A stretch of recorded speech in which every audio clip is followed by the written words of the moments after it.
Hey guys, what's up? I am behind on my Sarah Boone videos. Hey Christian, I'm doing good. How are you doing? Um, I am behind on my Sarah Boone documents. I know a bunch of other channels has covered them, but I am behind and I wanted to get caught up, and there have been a couple of new ones. Some of them rehashing the same old, but there has been a new one that has revealed. Oh, shoot. Hang on. Ah, okay. Um, Everything is good in my area with the hurricane. We are north of where the bad part hit. We got a lot of rain. Um, we didn't even lose power this time, so we did pretty well. People in the southern part, well, more the middle part of the state, they still need a lot of prayers and good thoughts and whatever because there's a mess. I don't know if you guys watched Lawyer You Know's video. He did a video of his yard, giant giant pine trees uprooted by the roots. His yard's a mess. He has a leak in his roof now, but at least he still has a roof, but he has some water damage he has to fix. So keep him and his family in your prayers. He's got a lot of work to do. Um, and the Tropicana field where the Tampa Bay Rays play, roof is gone. And that was a hurricane shelter. They had cots and everything set up in there for people. And it's a canvas roof. Like, why would you make a building with a canvas roof a hurricane shelter? Like, that was the dumbest move.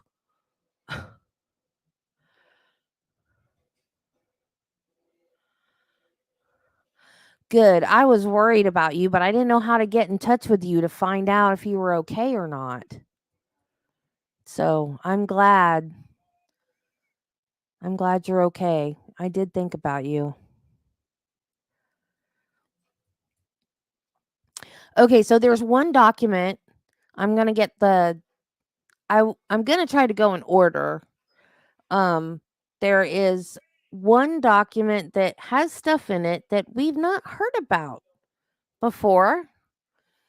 So that's why I said that it was spicy. I don't know if you really would consider it spicy, but it does have stuff in it we haven't heard about until now. Yes, she rejected her plea deal, which was the dumbest thing in the world. Dumb, dumb, dumb. Oh my gosh. Yes, because 15 years, which she would only have to serve if she can behave herself, only have to serve 85% of. So that would have been like what someone said, like another, she's already served 4. I knew it and now it's gone out of my head. 85% of 15, what? Someone said it was like 12 years? Was it 12? Somebody do the math for me cuz I can't do math. Uh, um yeah, now she's looking at life. And so she probably would have only had to do what? Another 5 years maybe because she's already served 4. Yeah. And then she would be out, she would be able to be out and like see her son get married and have kids and have a life. But no, now she's looking at life in prison. That is not a smart woman. I'm sorry, but that is not a smart woman. I mean, I think it's just pride. She is just too prideful. The thing with the documents from okay, this is the one I wanted. Can you guys see that? The thing with the documents from this well, yeah, she does have a chance of winning. I just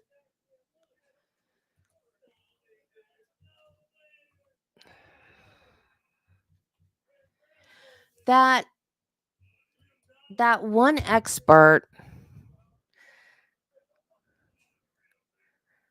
the the battered spouse expert, helped somebody else get off. And I think that that's what she thinks is going to happen. She thinks the same thing is going to happen to her. Yeah, Julie Harper. I'm trying to figure out how I can do this where I can watch chat and still read a document. Oh well. I've got to get a second screen somehow. That's not it. Which one am I sharing? I just had it and I lost it again. Well, darn it.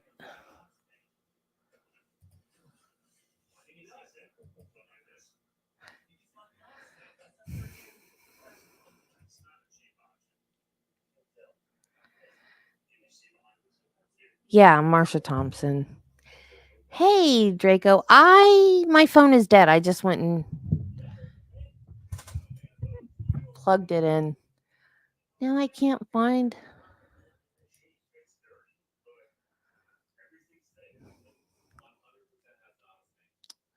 Let me find it again.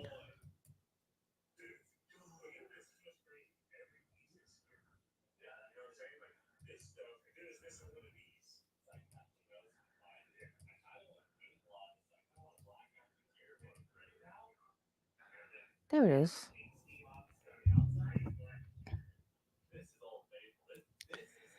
I think.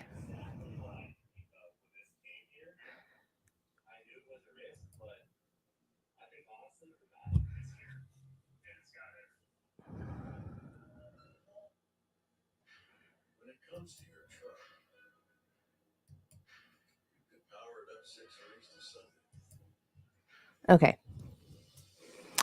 Order on defendant's motion for a right to hair, cosmetics, and civilian clothing without restraints for trial. This cause came before the court on October 2nd, 2024, on the defendant's motion for a right to hair, cosmetics, and civilian clothing without restraints for trial, e-filed 9/27/2024. The court, having reviewed the motion, having reviewed the court file, having considered the arguments offered by counsel for state, and having considered the arguments offered by counsel for defendant, finds as follows. A. The court provided an Ortiz ruling on October 3rd, 2024, regarding defendant appearing in civilian clothing for trial and defendant's access to cosmetics and hairstyling throughout the trial. B. The court reserved ruling on defendant appearing before the jury free from physical restraints. C. In deciding whether to physically restrain a defendant and what method to use, the court must balance its obligations to maintain courtroom safety against the risk that the security measures may impair the defendant's presumption of innocence. D. A court may order physical restraints only if it is found to be necessary to maintain the security of the courtroom. Before ordering a defendant shackled at trial, the trial court must make a case-specific and individualized assessment that considers 1. The defendant's criminal history and the nature of the pending charges, with special attention to whether either involved violent acts, 2. Whether the defendant has disrupted criminal proceedings in the past, and 3. Whether the defendant has engaged in any threatening behavior. E. There is no evidence that defendant has any criminal history. F. Defendant is charged by way of an information filed 3/23/2020 with a single count of second-degree murder. G. There was no evidence that defendant has disrupted criminal proceedings in the past or been a contumacious defendant during court proceedings. H. There was no evidence that defendant has engaged in any threatening behavior. Orders and judges as follows. The motion is hereby granted. Defendant shackles and handcuffs be removed during trial procedures. So he did that. We kind of knew that was coming. But he didn't address the makeup. But when in court that day, the deputy said no, she couldn't have the makeup because he acted like she might smuggle something back into the jail.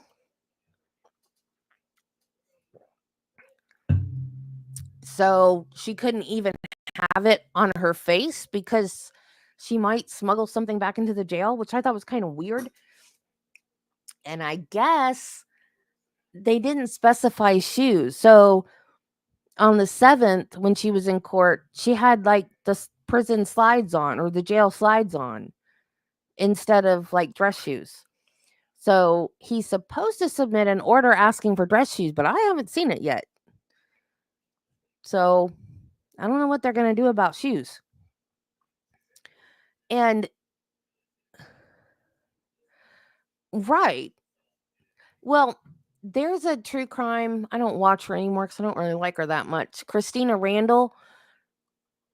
She was in jail for, I don't know, a bar fight or something when she was young. And she said there's jailhouse makeup. There's ways to get around it. There's things they use for makeup that's not really makeup. I didn't watch that video.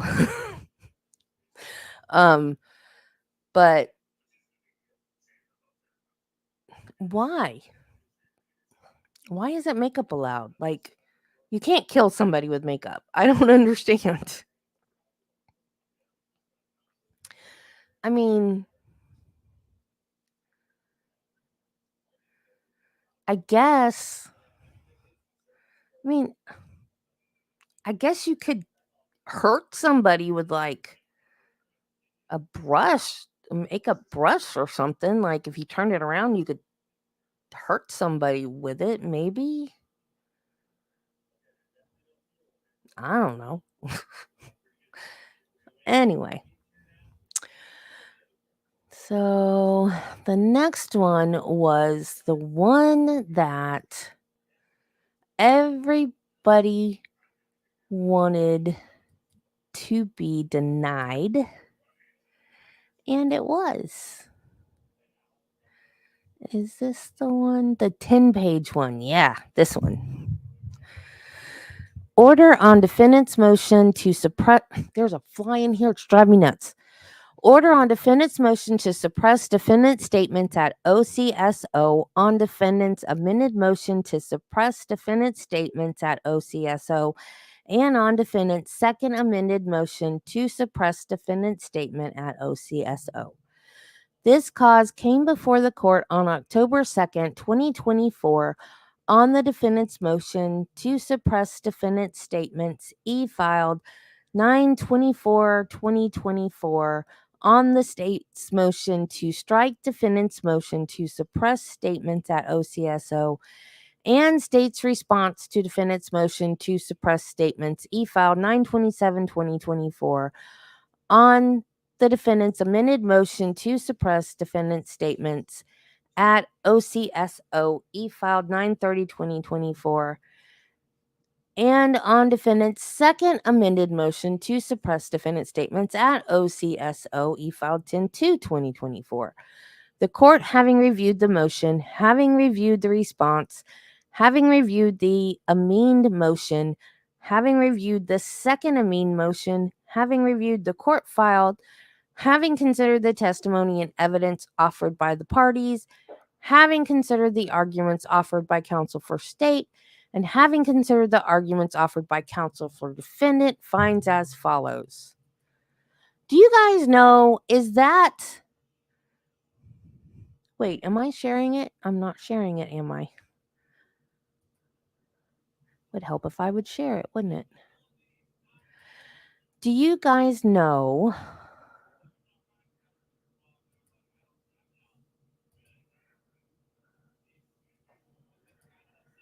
I can't talk and click at the same time, apparently. Well, that's nothing. Well, dang it. That's not it.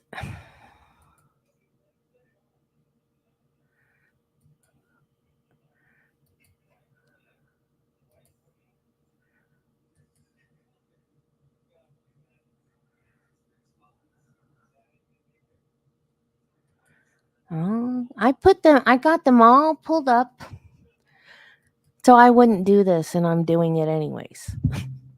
I wanted to have them all nice and ready where I wouldn't. Wait, did I do it? Yay, I did it. Yay. Do you guys know, is amend a word or is that a typo? Is it supposed to be amended or is amend a word? Did he just forget the D? Is it supposed to be amended? Or is that judge speak? I don't know.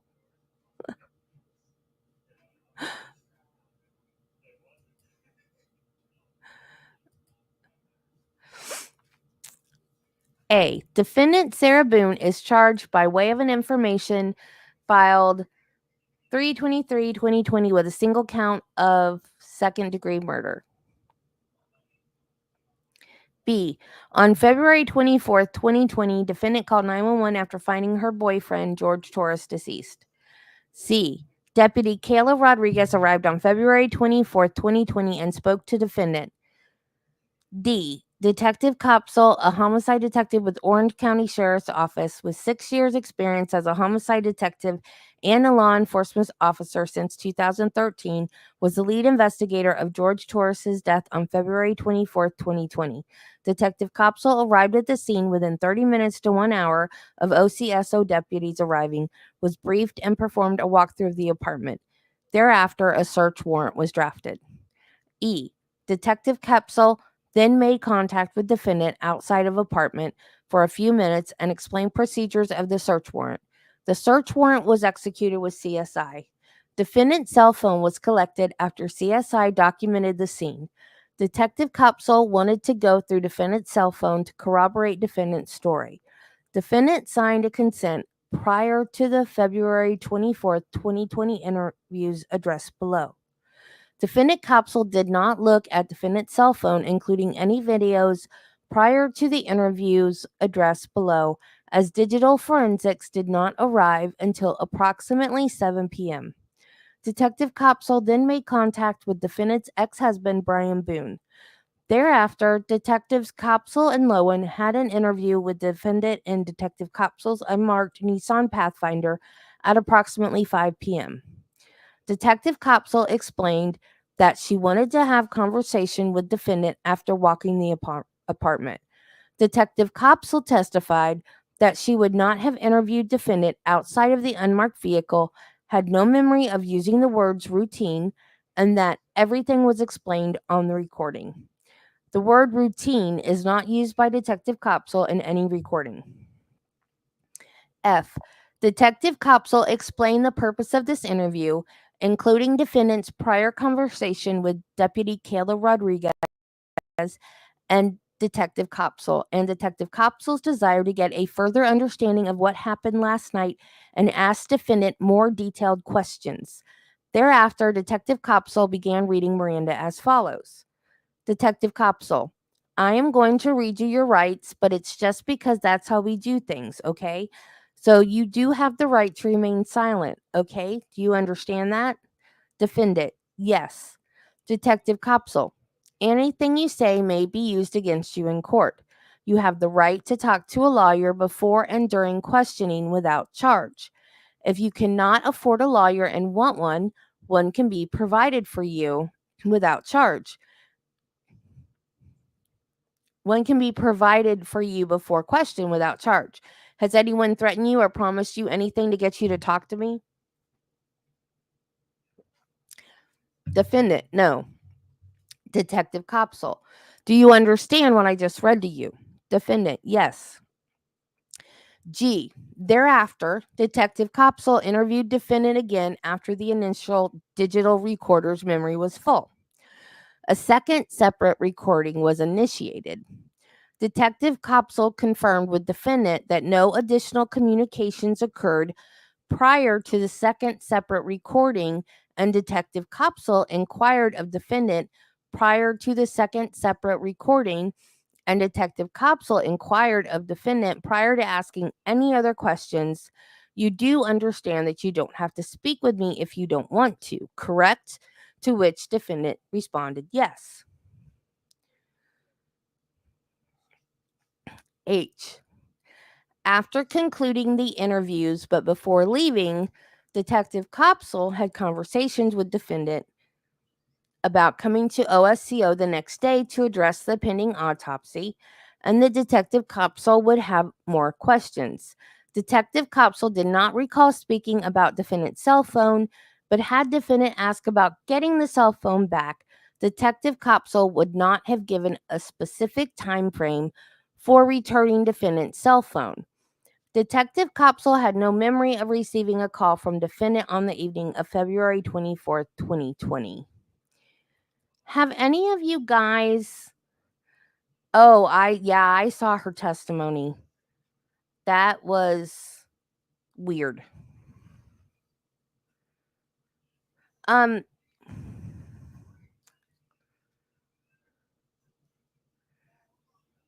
yeah, I at first kept saying amended, but then I thought, well, maybe it's not a typo. Maybe that's what it's supposed to be saying because it's only in the judges ones. So I thought, well, maybe that's just the way, maybe that's like a judge term or something. So um have any of you guys listened to the recording in the car? Because I found it, but only the first half of it. I've not been able to find, and it's on Reddit. It's not, I couldn't find it on YouTube. I only found it on Reddit, so I don't know how to grab it to put it in a YouTube video. So, but I forgot there was something in it. I forgot what it was now. There was something in it that was different than what she said in the interview at the police station. And now I forgot what it was. I should have written it down. But yeah, that her on the stand, she was like, "Oh, well, I was still a little drunk. I knew she was hungover because she kept asking for something to drink." And she was like drinking out of the spigot coming out of the side of the building. That's because she was hungover. That when you're hungover, you get dehydrated. So, oh yeah, I forgot about that. We always blame autocorrect. Yeah, autocorrect. um, but um, so I knew she was hungover. But then she was like, "Well, and I was still a little drunk." I was like, "No, she wasn't. She absolutely was not still drunk." And besides, that's not a defense in Florida. You cannot use being intoxicated or impaired as a defense unless it was done against your will. I have I've probably been drunk. I could probably count on one hand how many times I have been drunk, and I've never been hungover. Pretty much I get sleepy when I drink. So I'll fall asleep before I can even drink enough to get really drunk. And I don't drink that much now, if ever. That was when I was younger. And I don't understand, why is that fun for people? Like, I don't get it. That's not fun for me. Drinking until you don't even know what's going on, or you become so mean and out of it that you just want to like hit on people. Like, I don't understand that. Why is that fun? I just that's not what I call fun. It's just not.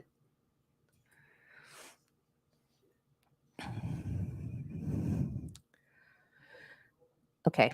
I, defendant's testimony largely agreed with Detective Kepsel's testimony, including the timeline of calling 911, speaking with Deputy Kayla Rodriguez, and speaking with Detective Kepsel.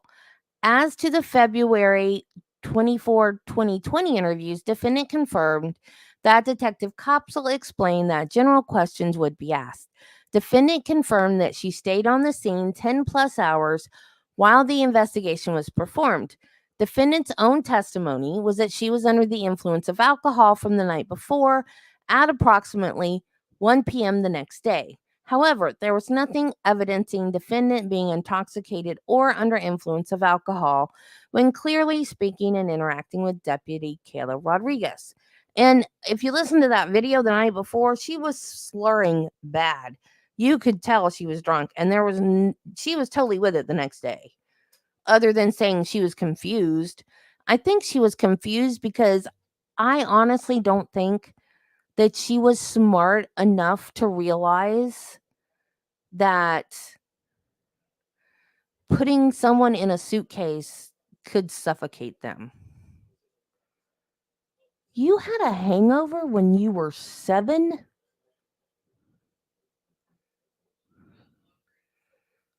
What? Wow. Okay, moving on.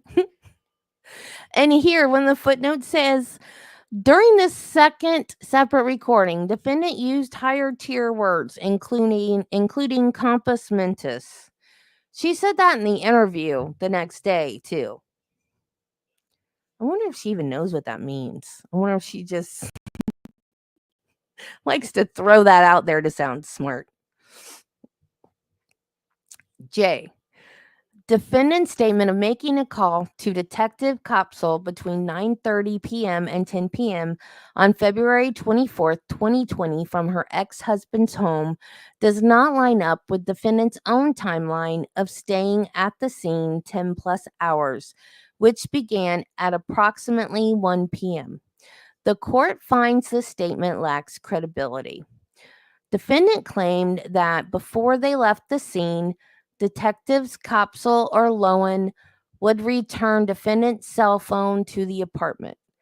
On February 25th, 2024, defendant claims that defendant and Detective Kopsel had a discussion regarding the picking up of the defendant's cell phone, specifically that due to Detective Kopsel's pregnancy, defendant needed to come down to OCSO to pick up the cell phone. Defendant's sole statement regarding picking up the cell phone also lacks credibility. On February 25th, 2020, after Detective Kopsel reviewed some of the extraction of defendant's cell phone by digital forensics and attended the autopsy, Detective Kopsel requested defendant to come to OSCO's office. Detective Kopsel did not want to approach defendant in front of her child at her ex-husband's home. Defendant's worry and concern about her son was addressed with Deputy Kayla Rodriguez. M. The state and the defense agree that the February 25th, 2020 interview was custodial. N. The pith of defendant's argument is contained in this exchange during the beginning of the February 25th, 2020 interview. Detective Kopsel, just let us know if at any time you need water, okay? I'm going to have you sit in the green chair. Detective Kopsel, appreciate you coming in. Defendant, yes, ma'am. I want to ask you about these when we have a moment, referring to her pre-prepared written questions. Detective Kopsel, sure. So obviously he received his autopsy. So I'm going to read you your rights again because we have to talk about that. And since I'm talking about the incident, we just have to do it, just like we did yesterday. Defendant, normal protocol. Defendant Kopsel, just like we did yesterday. Remember I read you the rights? Defendant, yeah. Detective Kopsel, yeah, it's the exact same thing, but since I'm asking you follow-up questions, I need to read them to you, okay? Defendant, sure. Detective Kopsel, all right. So you have the right to remain silent. Anything you say may be used against you in court. You have a right to talk to a lawyer before and during questioning without charge. If you cannot afford a lawyer and want one, One can be provided for you before questioning without charge. Has anyone threatened you or promised you anything to get you to talk to me? Defendant, no. Detective Copsel, and do you understand what I just read to you? Defendant, yes. See, he's trying to say, yeah, I know. And she didn't have to do that. See, she could have gone there and arrested her there, but she didn't want to do that in front of her son. So now, her being nice to Sarah, Sarah is trying to turn it around and be like, oh, you tricked me. You tricked me to come down to the police station. No, she was being nice to you. And now she's had her drug into this hearing and is trying to accuse her of doing something wrong as a cop. It's ridiculous. It's absolutely ridiculous that she's doing. I felt sorry for Chelsea when she was on the stand. I mean, that's crazy. Hey, David. I know I'm gonna get one, but I don't have time. I don't have room for another monitor right now. So I do need, yeah. She's not as smart as she thinks she is. Absolutely not as smart. But yeah, like Chelsea was just doing her job and she was trying to do it nice. She was treating Sarah as like a human being. You know, it's just, it makes me mad. I hate when people take advantage of police being nice. One, whether, or I don't know if that's a one or I, whatever. Whether the Miranda warning sufficient. Oh, the Fifth Amendment of the United States Constitution and Article 1, Section 9 of the Florida Constitution both provide for a right against self incrimination. The self incrimination clause of Article 1, Section 9, Florida Constitution requires that prior to custodial interrogation in Florida, subjects must be told that they have a right to remain silent, that anything they say will be used against them in court, that they have a right to a lawyer's help, and that if they cannot pay for a lawyer, one will be appointed to help them. Both the Florida Supreme Court and the United States Supreme Court have stressed that there is not talismanic incantation required to ensure that Miranda warnings are sufficiently conveyed. A court does not examine a Miranda warning as if construing a will or defining the terms of an easement. Rather, the inquiry is simply whether the warnings reasonably convey to a suspect his rights as required by Miranda. The crucial test for determining whether police gave a proper warning is whether the words in the context used, considering the age, background, and intelligence of the individual being interrogated, impart a clear background and intelligence of the individual being interrogated, impart a clear, understandable warning of all of his rights. Q. The Miranda warning provided by law enforced to defendant at the beginning of the February 25th, 2020 interview is sufficient under both federal law and Florida law. R. The Miranda warning given to defendant in the instant case is identical to the exemplary Miranda warning identifying Owens. S. As such, the Miranda warning given to defendant in the instant case was sufficient. 2. Whether the defendant's statement on February 25th, 2020 were coerced. T. To establish that a statement is involuntary, there must be a finding of coercive police conduct. Generally, to determine whether a confession is involuntary and coerced, a court must examine the totality of the circumstances surrounding it. When the voluntariness of a confession is in dispute, it is the state's burden to prove voluntariness by a preponderance of the evidence. There were no misrepresentations of the law regarding any defense, no quid pro quo, no directly or specifically made promises, no overt act or threat of force against defendant was proved or claimed, no fear of material or physical harm, no hope of material reward, no indication that defendant was a newcomer to the law based on the 2 times Miranda warnings were provided between February 24th, 2020 and February 25th, 2020. No indication that defendant is mentally deficient, especially considering the verbiage she used. No threats, delusions, deceptions, or delusions. She's deluded. I'm sorry. No threats, delusions, deceptions, or promises, and defendant was offered water and breaks. There were no false statements made by law enforcement in order to coerce defendant to go to OCSO's office on February 25th, 2020, based on the findings above. Under the totality of the circumstances, defendant's statements on February 25th, 2020 were not coerced. 3. Whether the defendant's statements on February 25th, 2020 were voluntarily made. X. A statement is not compelled within the meaning of state or federal law if an individual voluntarily, knowingly, and intelligently waives his constitutional privilege. The state must prove by a preponderance of the evidence that a defendant's Miranda rights were waived. To constitute a voluntary waiver, the state must show 1. That the waiver was the result of a free choice on the part of the defendant and not the product of intimidation, coercion, or deception. And 2. The waiver was made with a full awareness of the nature of the right being abandoned and the consequences of the abandonment.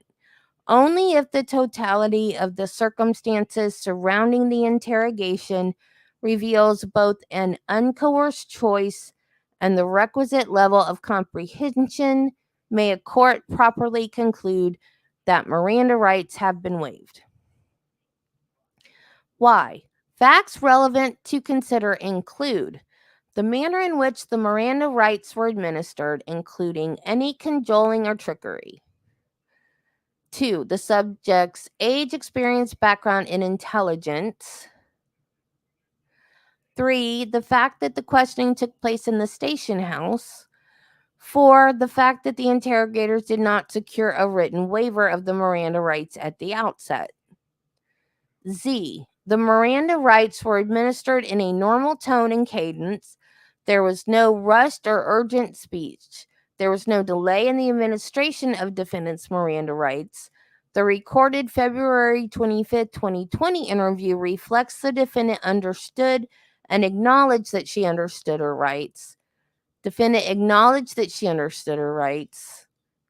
Evidence supported conclusion the defendant voluntarily waived right to remain silent and obtained counsel when officer read defendant his rights and asked defendant whether he understood each of this right, to which defendant responded affirmatively.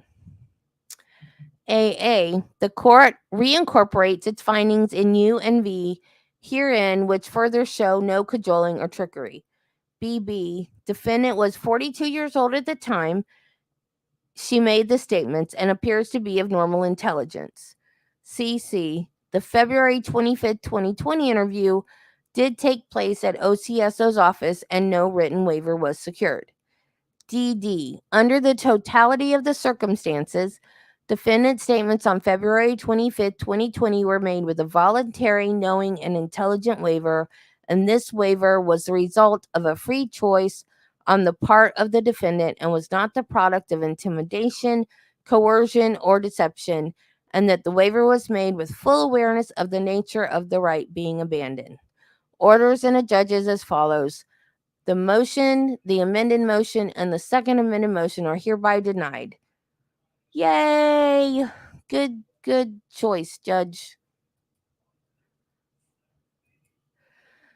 So,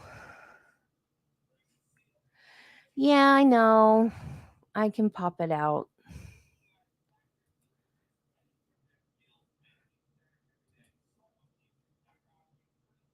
If I can remember how to pop it out.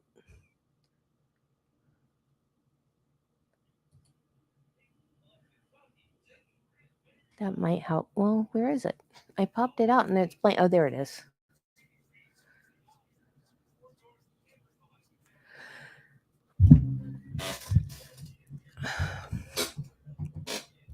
They were good with Miranda. They really were. Why don't people like Kranick? I like Kranick. He's no nonsense. Like he's not putting up for their shenanigans. I think he's doing fine. Um and I think he made a good decision cuz I don't see any reason for her interviews to be thrown out because like I was saying about implied consent, she didn't ask the question, do you knowing the I think the question is knowing these rights or understanding these rights, do you wish to speak to us? That was the question she didn't ask. But implied consent, like I said, as a nurse, if I go in a patient's room and say, I'm here, oh, because he made her go pro, he had no choice. He had no choice but to make her go pro se. No attorney wanted her. But like if I go in a patient's room and I say, I need to take your blood pressure, and they hold out their arm, they can't turn around and sue me for taking their blood pressure. Or complain to the charge nurse. She came in and took my blood pressure and I didn't want her to. Well, why'd you hold out your arm? That's it. That's consent or shot or whatever. So by how are they comparing him to Bev? That's completely different. Completely. He's not, she's playing games. She may not say that she's playing games. She may say, I mean, she asked him to tell her attorneys to be nice to her. That's like a child. She's acting like a child. I'm not yelling at you. I'm just I know you get it. I'm just saying anybody that would think he's being too hard on her is ridiculous. She's acting like a child. Tell my attorneys to be number one, the judge is a referee.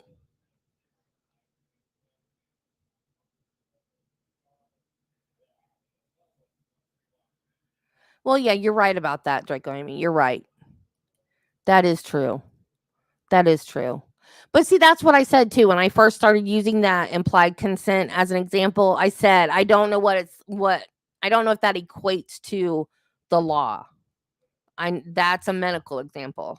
I don't know if that's equivalent. So, yeah. Um but a judge is a referee. They're not the boss of the attorneys. They're the boss in their courtroom, but it's not like, you can't tell the judge, tell this attorney to do this and tell this attorney to do that when you're the client of the attorney. That's not how that works. So for her to go into a courtroom and tell the judge, tell my attorney to be nice to me, that's ridiculous. That's like she's a little kid. It's like it's like a little kid telling their teacher, they're picking on me. Tell them to quit picking on me. it's not adult behavior at all. And it just, I don't know. I just think I was raised different. I was just, I was raised by a cop. So I was raised to obey authority. So I don't know. Maybe I'm just because I was raised different. I don't know. I I watch I love watching the videos of the sob sits and the drunk people that, want to fight the cops and stuff because I think it's hilarious. But at the same time, I'm thinking, what is wrong with these people? Why were they not taught to obey authority? And I know there are times when authority oversteps and, you know, you can't blindly follow authority anymore because there are bad cops out there, but and crooked judges, and I know that. But for the most part, you do.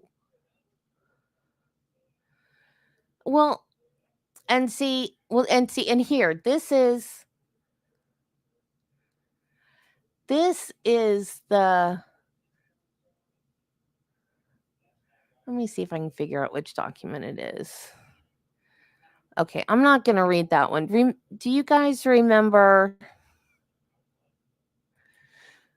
the protective order, because Owens had asked for a bunch of people in the state's attorney's office to be witnesses regarding old DV cases between George and Sarah, and the state's attorney's office asked for protective order so they could not be called as witnesses. The judge granted that because there are other ways. It's very short. I guess I could go ahead and read it if I can share it.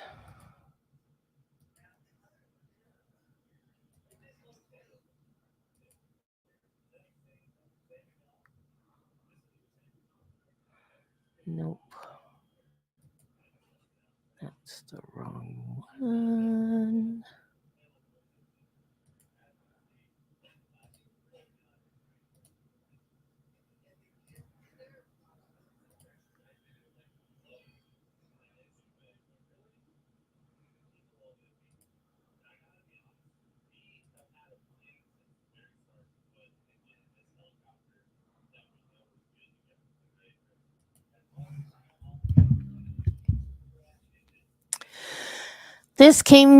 This cause came before the court on October 2nd, 2024 on the state's request for protective order.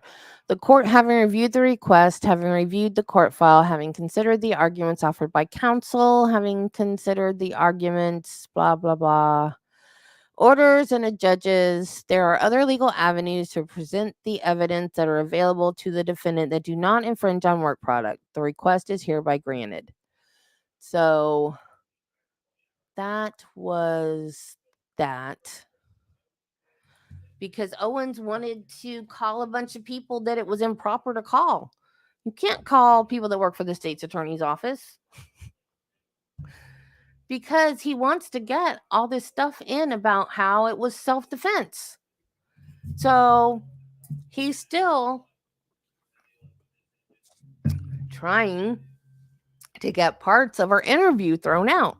Because if you remember the interview, she kept saying unintentional, unintentional. So apparently, in order for her defense to work, the defense that she wants to use now, all of those unintentionals have to get thrown out. I really do. My personal opinion is that she's so stupid that I got to be careful what I say on live streams. Like, I don't know what might get me in trouble and what will. I think she's not smart enough to realize that zipping somebody up in a suitcase and leaving them, that they could suffocate. I really don't think she was smart enough to realize that. I don't think she intentionally killed him. But if you're afraid of somebody,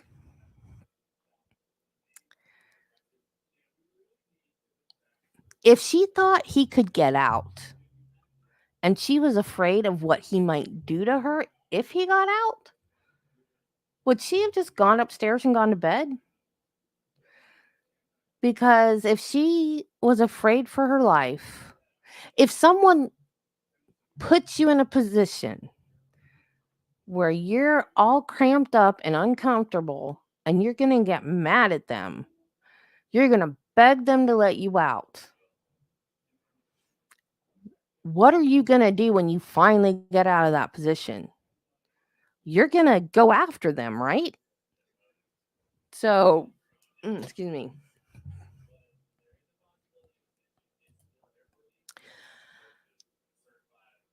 So,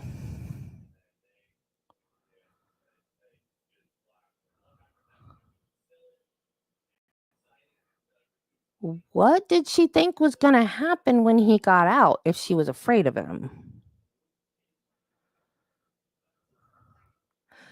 Well, I guess you have a point. I guess you have a point.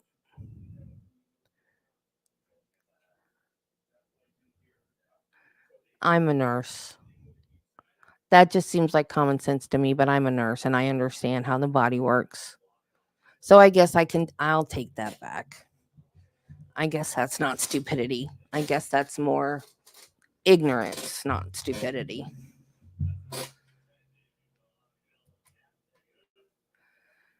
Do you think that's what happened though? That like all of a sudden she got mad and then just decided to not let him out? Well, it's still revenge, yes. It is.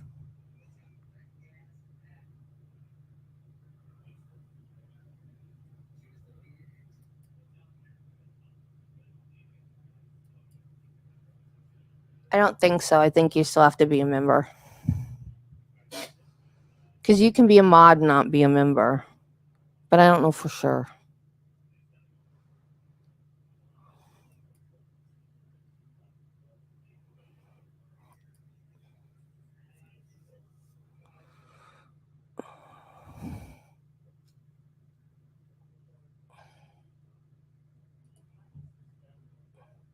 Uh-oh. I popped out chatting and I lost it. Well, that didn't help me. I gotta get another screen. I guess I'm gonna have to go find my laptop. I gotta clean it up or something because it's slow. It's like super, super slow. Okay, so now we're not to the spicy one yet, but we've got to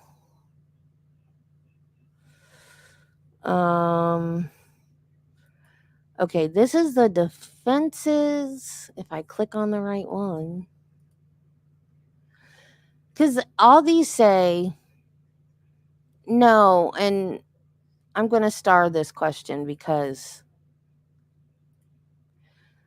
I want to talk about that later.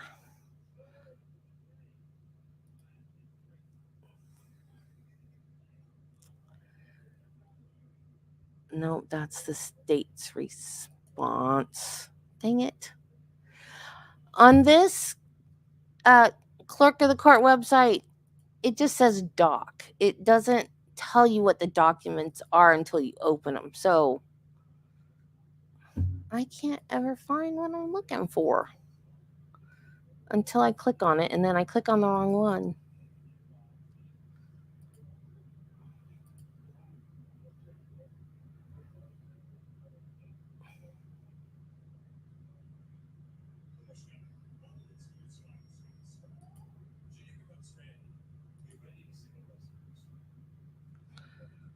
I hope this is the right one. Yeah, this is okay. This is the defendant's motion in limine. He's still trying to get part of her interview thrown out. And the first part of this interview, I don't see a problem with throwing it out because it's not relevant and it is weird. I remember this conversation. I don't remember. It's like it's out of context in this document. I don't even remember what brought it up or anything. I'd have to rewatch the interview. The defendant, by and through the undersigned counsel and under section 90.402 whatever, requests this honorable court to exclude certain evidence at the trial of this cause, specifically redacting portions of the 2-hour video interrogation at the Orange County Sheriff's Office, and his grounds alleges as follows. 1. The defendant, Sarah Boone, is charged by way of information with a single count of second-degree murder. The offense allegedly occurred on February 23, 2024 in Orange County, Florida. 2. During the homicide investigation, the defendant was asked to come to the Orange County Sheriff's Office. The defendant arrived on February 25th, 2024 and was escorted into an interrogation room. A custodial interrogation of the defendant then ensued. 3. The approximate 2-hour interrogation was recorded by audio and video. During the interrogation, the 2 homicide detectives questioned the defendant at length concerning the facts and circumstances surrounding George Torres's death. 4. At such time, statements were made by the defendant and the 2 detectives. Some of the statements made by the parties should be excluded and redacted from the video mentioned above. 5. From the transcript of the interrogation video titled Transcript of Taped Interview of Sarah Boone, conducted by Detective Chelsea Copsall, case number 20-17904. The first section of evidence to be excluded. 6. The following dialogue from pages 69 through 71, beginning on line 6 of page 69. Detective Scott Lowen. Hold on, you had 2 different neighbors that lived directly next to you. You asked to use the restroom and they told you no and turned you away. You had to go. Sarah Boone. Oh. Detective Scott Lowen. Across the way to somebody else? Sarah Boone. Oh, no. Okay. Kim and Eli. Eli or Kim is not a nice person. Detective Scott Lowen. Okay. Sarah Boone. She's just automatically not nice. Even after me and Lucas went over there and introduced ourselves, she's just not a nice person. Detective Scott Lowen. You. Then why would you think she would let you use her restroom? Sarah Boone. Because Eli was in there. Eli comes over and talks to us sometimes, which I think pisses Kim off. Detective Scott Lowen. Okay. Sarah Boone. Because he comes over and talks to us. The 2 of them. They're like super standoffish all the time. My neighbors down the street, down the way, their toilet was broken.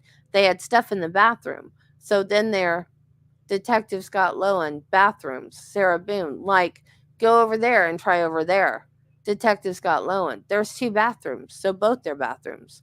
Sarah Boone. I wouldn't let nobody go upstairs and use my personal bathroom. Sarah Boone. That's what the downstairs one is for. Detective Scott Lowen, or somebody you knew. Sarah Boone. They're in the process of doing all this stuff in the kitchen. Detective Scott Lowen. Okay. Sarah Boone. And there's stuff in the bathroom and the toilet doesn't work. Just move across the way, no problem. Sarah Boone. And of course they let me in. Them and them, they're together. They're apart. They're families. That's what you really want to know, and I hope it doesn't get them in trouble. But he is over here illegally, so he's trying to work on getting his green card. Detective Scott Lowen. What has that got to do with you using the restroom? Sarah Boone. They didn't want to be involved. Detective Chelsea Copsall. What's the address? Detective Scott Lowen. No. I was asking last night because, we had several different people. Sarah Boone. Assuming Detective Scott Lowen. Stay in the neighborhood, come up. Sarah Boone. Eli and him. Detective Scott Lowen. Saying that she was drunk on a regular basis. Sarah Boone. Eli and Kim. Okay. Did you ask Benny next door? Sarah Boone. Those are the ones next door that she asked to use the restroom and they said no. Detective Scott Lowen. No, she said no. Detective Chelsea Copsall. Okay. Sarah Boone. Like I said, she's not a nice person. 7. The exclusion of the said evidence is required due to lack of relevance under Section 90.402 Florida statutes. In addition, the evidence is improper character evidence under Section 90.404 Florida statutes. Did that make a dang bit of sense to anybody?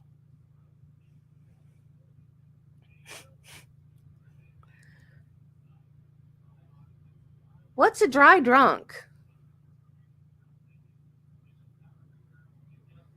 What is a dry drunk? I never heard of a dry drunk.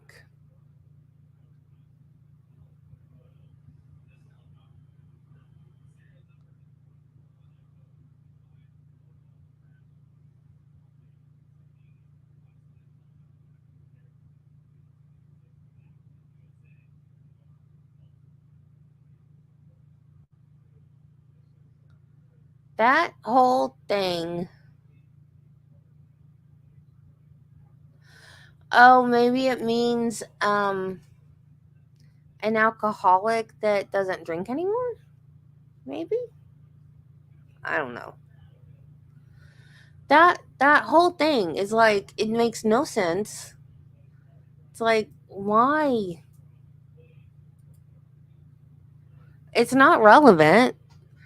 I don't even understand. I mean, I guess have it excluded because it's not relative because of the rule of completion. Otherwise, it would have to be left in. I don't know. The second section of evidence to be excluded. 8, page 53, line 11, Detective CK. Well, he's dead as a result of your actions. 9, line 13, Detective CK. He's dead as a result of your actions. 10, line 14, SB. I understand that. 11, page 55, line 24, Detective SL. I have one last question. You realize you're the person that killed him, right? 12, page 56, line 1, SB. I thought about that. 13, page 92, line 15, Detective SL. Well, intention or not, George is dead. You act like when you say unintentionally, that absolves you from everything. 14. The above evidence is improper opinion testimony by a law enforcement officer. Law enforcement cannot express opinions on the law or the ultimate issue of fact for the jury. 15. In addition, said statements assume the truth of contested facts and encourage the jury to find the defendant guilty as charged because a law enforcement officer said so. If this opinion evidence is admitted, the jury may assume the validity of the law enforcement officer's opinion because it was allowed in evidence and rely on the opinion in finding the defendant guilty. The issue of causation is exclusively the jury's job. This opinion evidence invades the province of the jury's fact-finding mission. 16. The exclusion of any or all of the evidence described above is required as the value of such evidence is substantially outweighed by the danger of unfair prejudice, confusion of the issues, misleading the jury, and would serve only to inflame the jury. Wherefore, the defendant requests this court to enter an order excluding the above statements from the videotaped interrogation in this matter.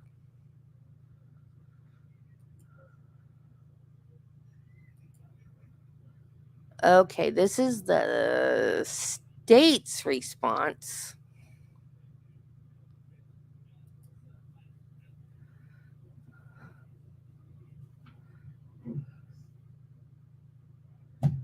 Yeah, that's them doing their job. I agree.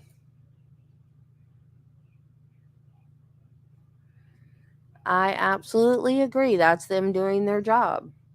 And I don't think that's their opinion because cops, that wasn't a lie, but cops can lie in an interrogation. But juries are finders of fact. Their opinion is not the law. So that's their opinion. That's not fact. Opinions aren't facts. The juries are finders of fact. So I don't think that should matter. That they said that. But so this is a state's response, which I'm not sure if I've read this one or not. I know I haven't read the last one. I've heard parts of it, but I haven't read it myself. This one I don't remember if I've read. State's response to defendant's motion in limine. Comes now the state of Florida by and through the undersigned assistant state attorney and alleges and states as follows. 1. The state does not object to the defendant's request regarding pages 69 through 71. 2. The state does object to the defendant's request regarding pages 53, 55, 56, and 92. The statements are designed to elicit responses from the defendant, and they did. They are not statements regarding the law or an ultimate issue of fact for the jury. At issue is whether the death was an accident, as she continuously insists is the case, even as recently as October 1st, 2024, not whether she caused his death. 3. The defendant can request the court to read Florida Criminal Jury Instruction 2.8, Recorded Interview, Effect of Law Enforcement Statements on the Defendant. It reads as follows. You are about to watch a recorded interview that contains opinions and statements by Detective Kepsel and Lowen to Sarah Boone. These opinions and statements are pertinent only to explain the reactions and responses they elicit. You are not to consider these opinions and statements by the police officer as true, but only to establish the context of Sarah Boone's reactions and responses. I certified that. Okay. Yeah, that wasn't as long as I thought it was going to be. Yeah, so there you go. We were right. Right. Motions and lemonade. Yep. Motions and lemonade. So, let me see. Okay, so. Wait, what is this one? Do we read this one? Okay, we've read that one. I think we're almost done. I think we've got just the states. Yeah. Yay, we're almost done. This is the last one is this is the spicy one. This is the one that has the stuff that we hadn't heard about yet. State's motion in limine to exclude battered spouse syndrome evidence or exclude mention of battered spouse syndrome evidence until the defendant testifies to a justifiable use of deadly force. Comes now the state of Florida. How many pages is this one? 7. Comes now the state of Florida by and through the undersigned assistant state attorney and states and alleges as follows. The defendant has filed a notice and an amended notice of her intent to rely on battered spouse syndrome evidence in this case. 2. Battered spouse syndrome is not actually a defense to a crime. The introduction of battered spouse syndrome evidence to support a self-defense theory is not for the purpose of justifying a defendant's misperception of reality or to explain why an unreasonable belief was nonetheless justifiable due to her condition. Rather, the Florida Supreme Court has sanctioned the use of battered spouse syndrome to show why the defendant's actions were reasonable, to show in spite of a reasonable perception of danger from the battering spouse, the battered defendant would remain in the home with her batterer, where she may resort to the exertion of force against him to prevent imminent death or great bodily harm. Facts. 3. The defendant has presented several accounts of what happened on February 23rd, 2020. She made a 911 call at approximately 1 p.m. on Friday, the 24th, 2020. She spoke to a patrol deputy on body worn camera shortly thereafter, provided a statement to detectives a few hours later on February 24th, 2020, and provided a second statement to detectives on February 25th, 2020. 4. The defendant retained Dr. Julie Harper as one of her battered spouse syndrome experts in 2020. Over the course of the next several years, Dr. Harper interviewed the defendant about the events on February 23rd, 2020, multiple times.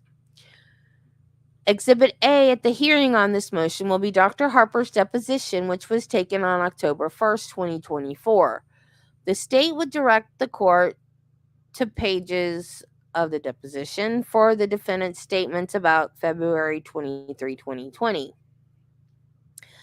5. The state retained Dr. Tanya Werner as its battered spouse syndrome expert. Dr. Werner evaluated the defendant on October 7, 2024, and Dr. Werner was deposed on October 4, 2024. Exhibit B at the hearing on this motion will be Dr. Werner's deposition. The state would direct the court to pages 75 to 79 of Dr. Werner's deposition for the defendant's statement about February 20th, 2020. 6. The state is not asking the court to make any credibility determinations about the defendant's statements to the doctors. That would be for the jury to do, in the full context of cross-examination with the defendant's statements to law enforcement. 7. What the state is asserting is that as a matter of law, what the defendant told the doctor does not entitle her to a self-defense instruction, nor does it entitle her to introduce evidence of prior instances of violence, reputation evidence of the decedent's violence, or battered spouse syndrome evidence to help the jury understand why what she did was objectively reasonable. 8. The defendant told the doctors that because of past violence between her and the decedent, she had a generalized fear every day that the decedent would cause her serious bodily harm or kill her. 9. However, on this particular day, the decedent did not take an overaction, even in the slightest, that made her believe he would cause her serious bodily harm or death. 10. According to the defendant, when she and the decedent woke up, the decedent wanted to drink alcohol. She did not. So, in order to distract the defendant, she suggested that they instead clean the defendant's townhome, which they did. At the conclusion of the cleaning, the decedent still wished to consume alcohol. So the two of them began consuming alcohol. The defendant did just blah, blah, blah, blah. The defendant did not want to consume alcohol, but she did so to placate the decedent. Well, that was smart. 12. The alcohol that they consumed was a Chardonnay bottled by Woodbridge. Why do you have to put that in there? 13.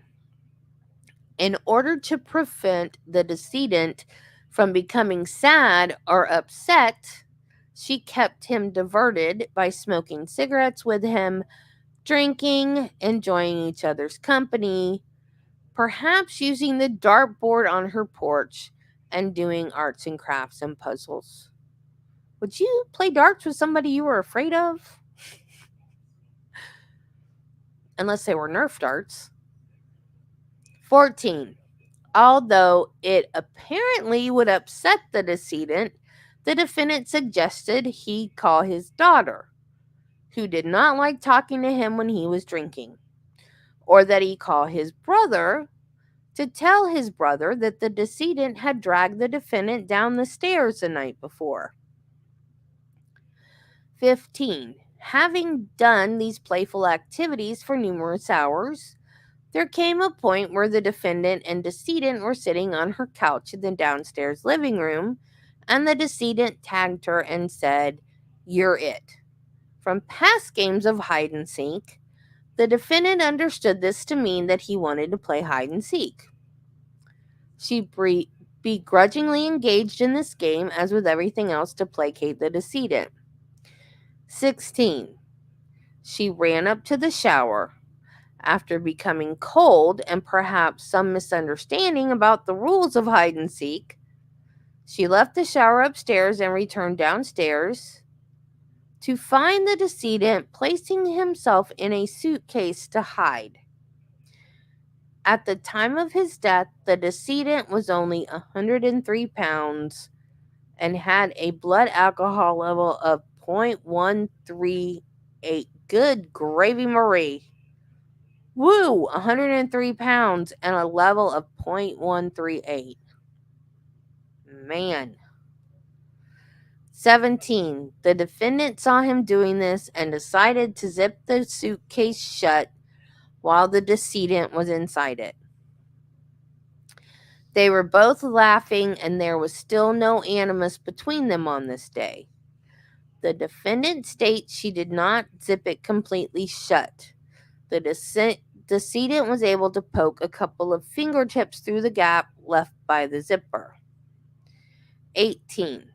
And then the decedent said he could not breathe. The decedent obviously got mad about not being able to breathe. The decedent's getting mad made the defendant get mad. This reminded her of the past violence the decedent committed against her, causing her to be unable to breathe at those times. This made her angry. The defendant shook the suitcase. She lost control and the suitcase flipped. She hit the decedent's fingertips with the wooden baseball bat that was in the room. 19.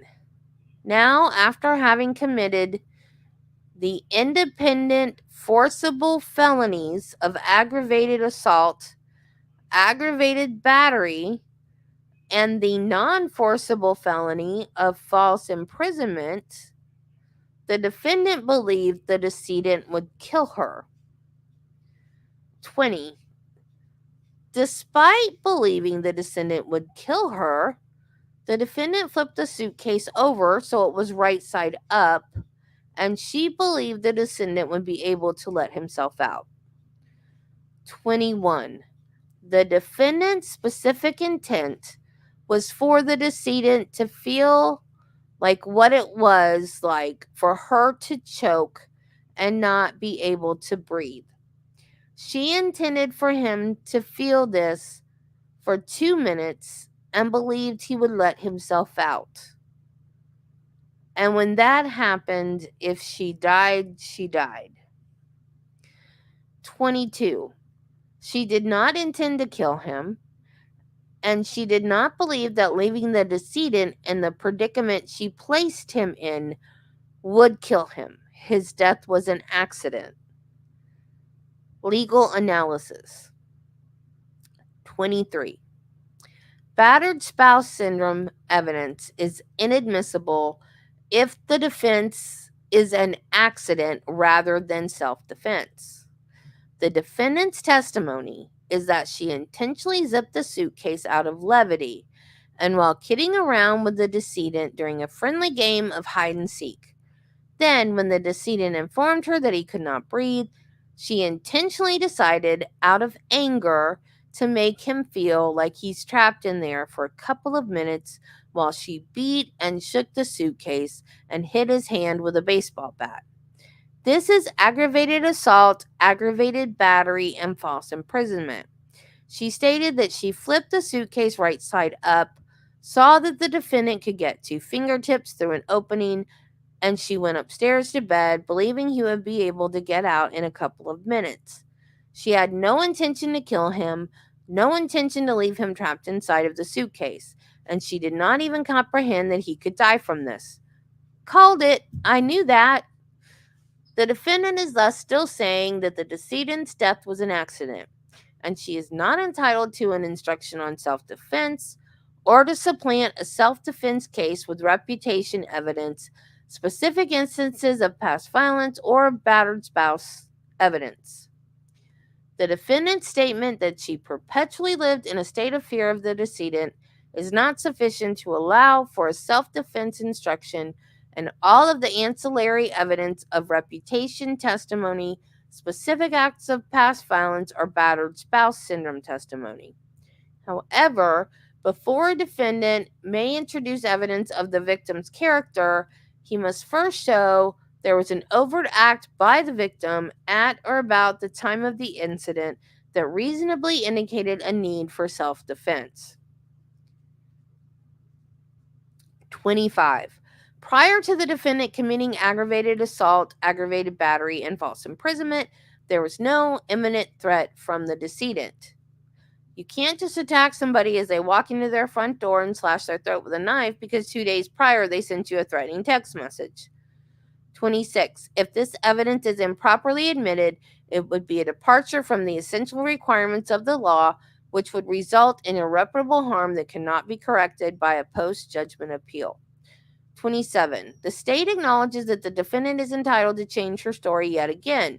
So if the court does not exclude this evidence now, the defendant should be barred from mentioning battered spouse syndrome evidence until the defendant testifies to something that is a justifiable use of deadly force. BSS evidence properly excluded until defendant testifies, and that's the only source of information for the defense. Not improper to exclude expert testimony until the facts are in evidence. BSS not available if the defense is accident rather than self-defense. So, what do you guys think? Yeah, being drunk, Mr. Chicken Catch Story. That's what I think every time I hear his name. Yeah, being drunk is not a defense in Florida. Unless it's involuntary. Like if someone were to hold you down and pour alcohol down your throat. That's how he got into the suitcase. He got in to hide. And I guess that she did leave space for his fingers. But she took a baseball bat to his fingers. Like when I guess he was trying to stick out and like get the zipper and unzip. And she'd hit his fingers with a baseball bat. That was the part we hadn't heard yet.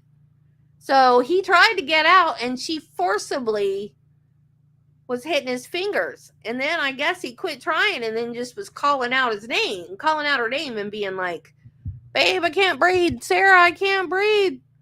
I can't effing breathe, babe. So, but like, he didn't do anything to her. But she was drunk too, and I guess she's a mean drunk, and like, yeah, that's worse for her. Yeah, she should have taken that plea. She really should have, because she doesn't have a self-defense. She doesn't. And I guess I thought differently about battered spouse syndrome too. Because like it's saying all it's saying is that my husband is doing something with a chainsaw. Oh, good Lord. We don't have any trees down from the hurricane this time. I don't know what he's doing. It's saying that you're afraid of your partner, but you stay with them. That's all about what battered spouse is. So that it explains if they come at you and you fight back. Because the logical thing to do if you're afraid of somebody is to not be around them, right? If you're afraid of somebody, why are you going to stay with them? That's battered spouse syndrome. That you stay with somebody you're afraid of. And so that way, that justifies self-defense against them. Self-defense against if an intruder comes in your home and tries to do something to you, and that's understandable self-defense. I guess so. I don't know what he's doing. We're supposed to go out to dinner tonight. I might better go stop him, whatever he's doing. So yeah, I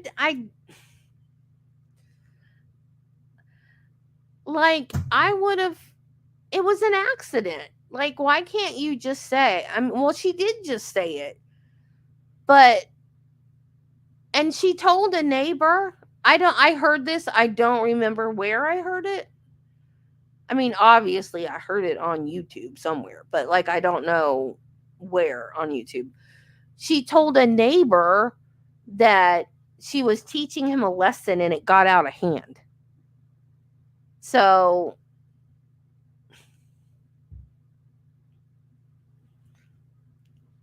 maybe she did. Like, she got him zipped up in it. And then when he started being like, oh, I can't breathe, maybe she did get mad and was like, well, let's give him a little taste of his own medicine. I can't imagine, though. I can't imagine her thinking. See, I don't think she had battered spouse syndrome, because I can't imagine thinking, well, if I die, I die. If she really was afraid of him, I don't think she would have stayed in that apartment. You would think, well, when he does finally get out of there, he's gonna come kill me. I don't think she would just be like, oh, well, he gets out and he kills me. Who thinks like that?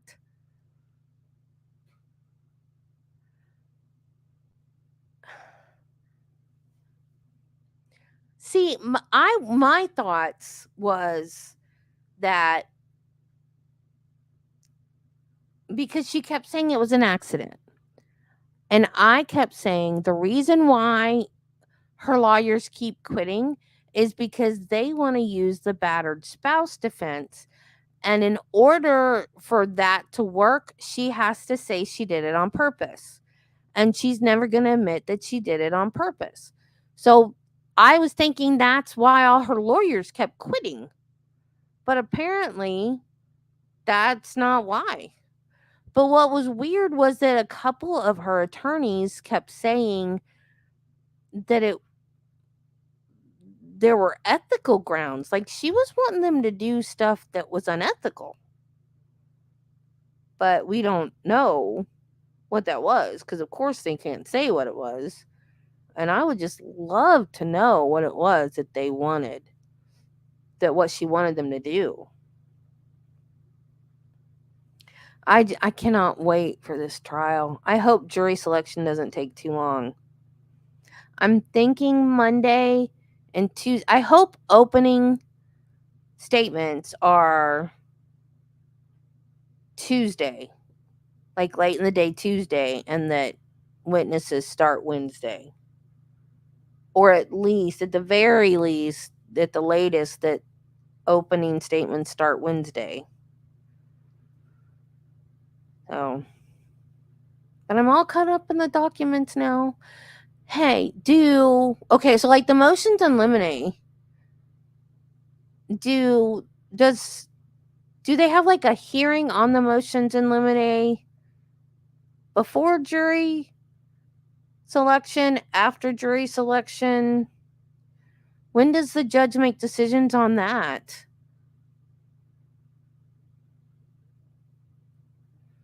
One of the attorneys said they were being gaslighted by Sarah. I believe it. That's not a stretch. I believe that she is that kind of person. And I shouldn't say that, but I think Owens and Sarah are two peas in a pod. I'll put it that way. Because how many times has he asked for that interview to be thrown out? 3?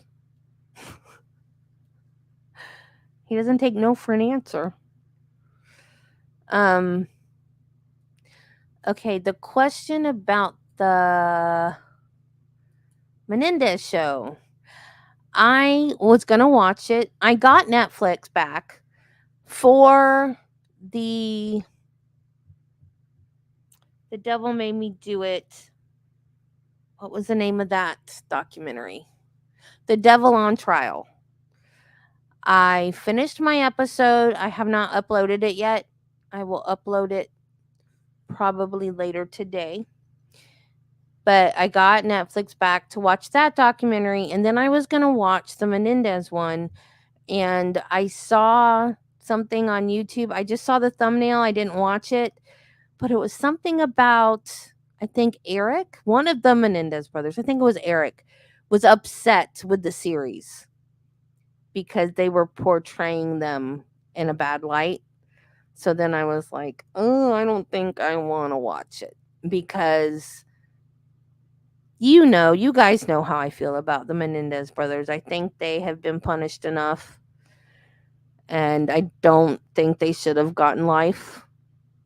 And I really think they need to be let out now, especially with the new evidence and everything that's come to light. And they might get out. So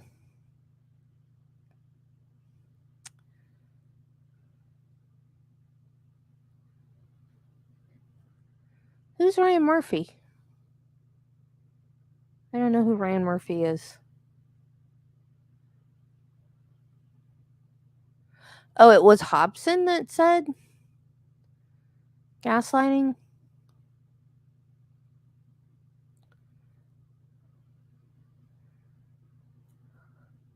Yeah, it was a bad case. It was a really bad case. Um I I saw bits and pieces of it when it happened.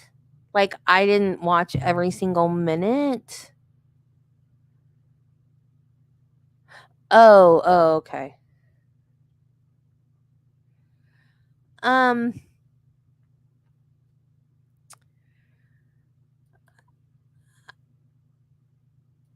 I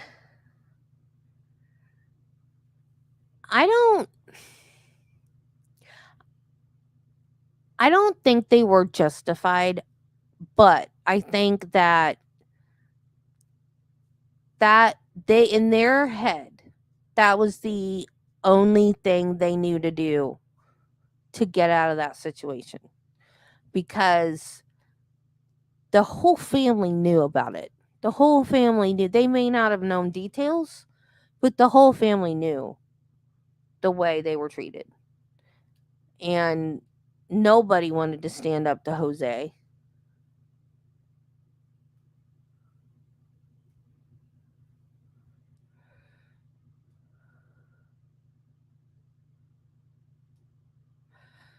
I can't watch American Horror Story. I love horror movies and stuff. I've tried several times to watch American Horror Story, and I just can't. Well, some Draco Amy. Some places life is 25 years. Some states, other states, it's actually life. So it depends on where you're incarcerated, how long life is. Um, yeah. If see, like me and Draco, we know, like, when you're controlled like that,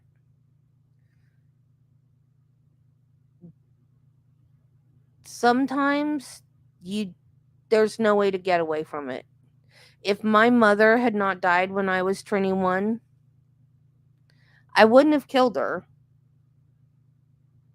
but I darn sure wouldn't be the person that I am today, because she would have controlled me for as long as she possibly could have. I guarantee you I wouldn't I wouldn't be married to the man that I am now. I wouldn't. I mean, I can't even imagine what my life would be like if she had lived, because I would have been controlled constantly and continuously. Yep.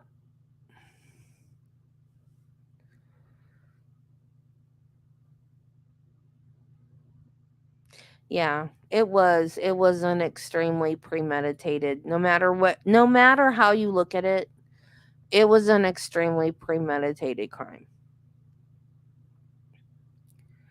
But when you're controlled to that degree,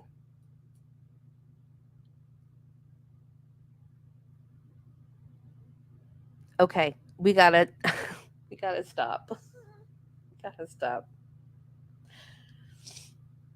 And then when I was in it, I didn't think I was being abused. I thought that was normal.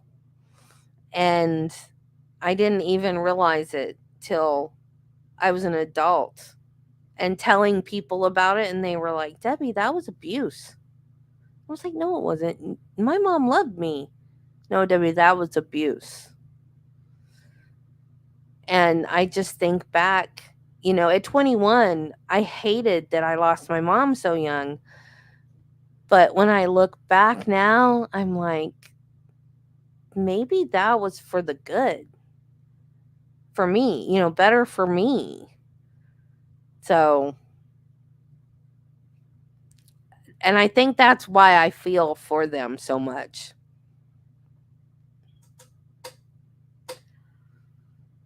See, see that. I'm not going to put that on the screen, but um that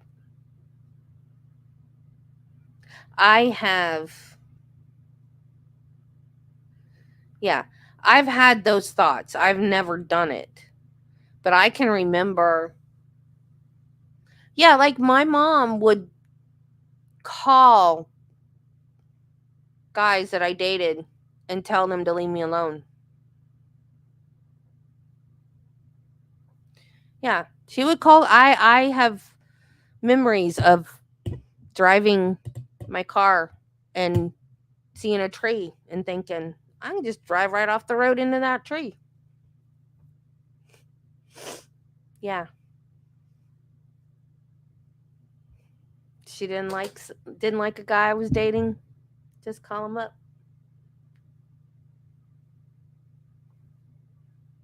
So yeah, but when you're that controlled at that age, and you don't have any money, and you don't have a job, and you don't have anybody else that will support. In fact, I left home one time and none of my friends would take me in because they were too afraid of my mom. My mom would call my friends and any boyfriends I had at the time and be like, her dad's not afraid to go to prison to keep you away from her. Although my dad didn't know it. My dad wouldn't have done that. My dad wouldn't have never done that. But my mom threatened that he would, and they believed her. They were afraid of her, not my dad. My dad was a cop. Come on. He's not gonna do anything to put him in jail to keep somebody away from me. So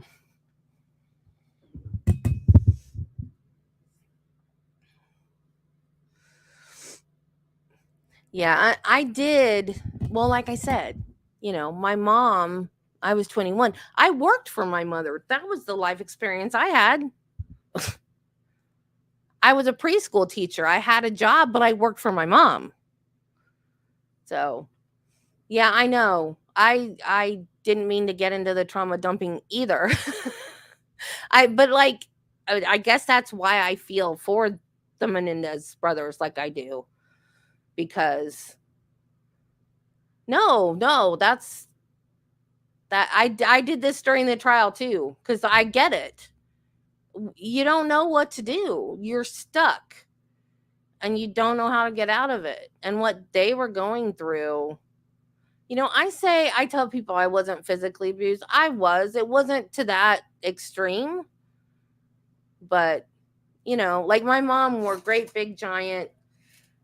They used to call them cocktail rings. I don't know what they call them now, but that ring is big. But my mom wore like great big giant. I when I got married, no, after we'd been married for a while, when I first had to go on disability, when I was trying to get disability, when I couldn't work anymore because the fibromyalgia got so bad, I had all her rings, um, and I finally uh, just took them to a jewelry shop and sold them because diamonds, everybody was buying diamonds. So I just took all of her rings and sold them because all of them, I'm talking 4 or 5 rings full of diamonds that just, they like stood up off the finger like that. And she wore them all the time. And if I said something she didn't like, she'd just pop right in the mouth. I don't know how many times I get a split lip from just, you did not back talk my mama, ever. And she had long nails. And what she would do, if we were in public and I did something that she didn't like, if she was close enough to me that she could get a hold of me, she would get just the tiniest piece of skin. And it was usually like under my arm where nobody could see. She would grab the skin with her nails and twist. So it was subtle stuff like that just to get me to shut up or stop doing whatever I was doing. So it wasn't abuse to abuse, it was abuse to control.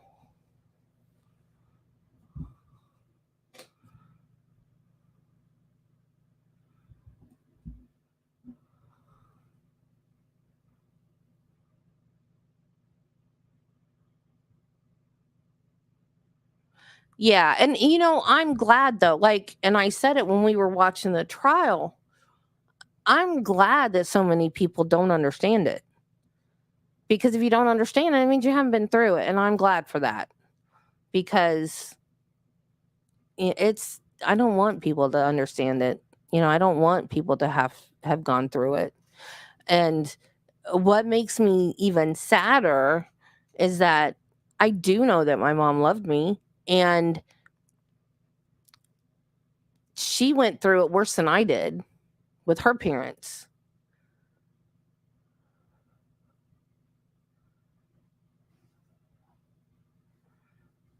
It's only 1 in 6 people that have depression. Wow, I thought it would be more than that.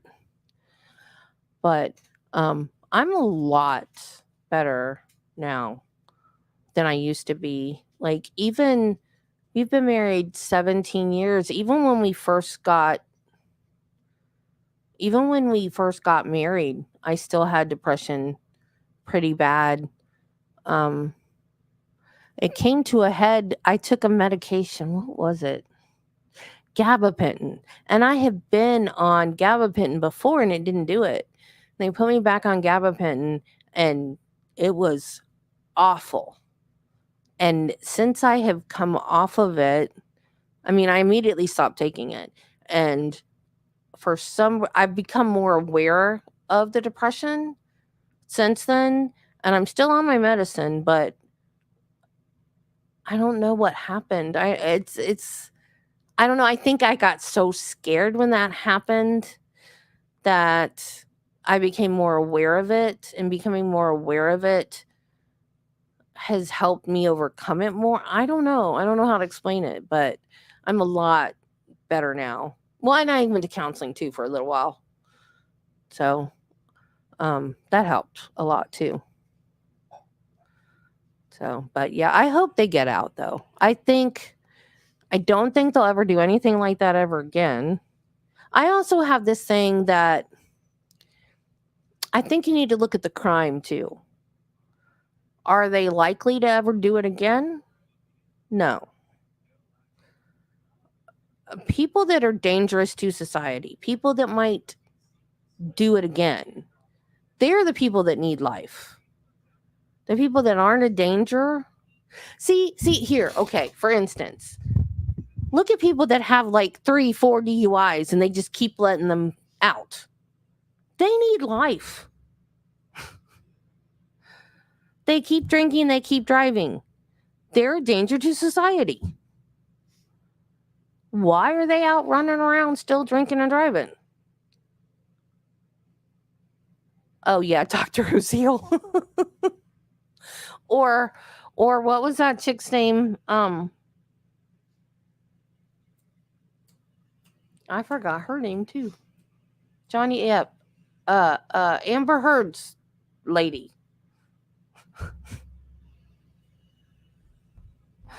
I forgot her name. Her therapist. But, you know, if you're not like, does Sarah Boone need life? I don't know. I think that was an accident. Yeah, not Curry, the other one. Like, I think if Sarah Boone had taken that plea, you didn't watch the Johnny Depp case? That was good. That's not the first court case I've ever watched, but it's probably the first one I ever watched gavel to gavel. Like Sarah Boone, if she had taken the plea, I would have been disappointed because I wanted to, I want to watch the trial. But as far as justice being served, I think that would have been fine because I really honestly think that was an accident. Yeah, me too. Yeah, in fact, I didn't know any of this existed until I found Emily D. Baker. I don't even remember how I thought to look on YouTube for the case. Somebody must have told me I could watch it on YouTube or something. And I looked for it and I found Emily D. Baker. And through that, I found Alita and everybody else. So, and now look, I'm doing it too. So, okay. Well, I need to get going. I need to go figure out what my husband is doing in the yard with a chainsaw and see if we're still going out tonight. So, thank you guys for being here. It was fun. I love you guys. And I don't know how many people are going to watch the trial on my channel, but I might need y'all if I ever need mods. So, because you guys are always here. But I don't know how many people are going to show up for the trial. I did actually have over 2,000 views on one of my Sarah Boone videos, though. But I don't know if anybody's going to watch it on my channel or not. I've only had I don't think I've had more than 6 people on any of my lives. I just hope people watch the trial, though, with me. Because I like doing this. Okay, guys. I'll see you later. Bye. Have a good weekend.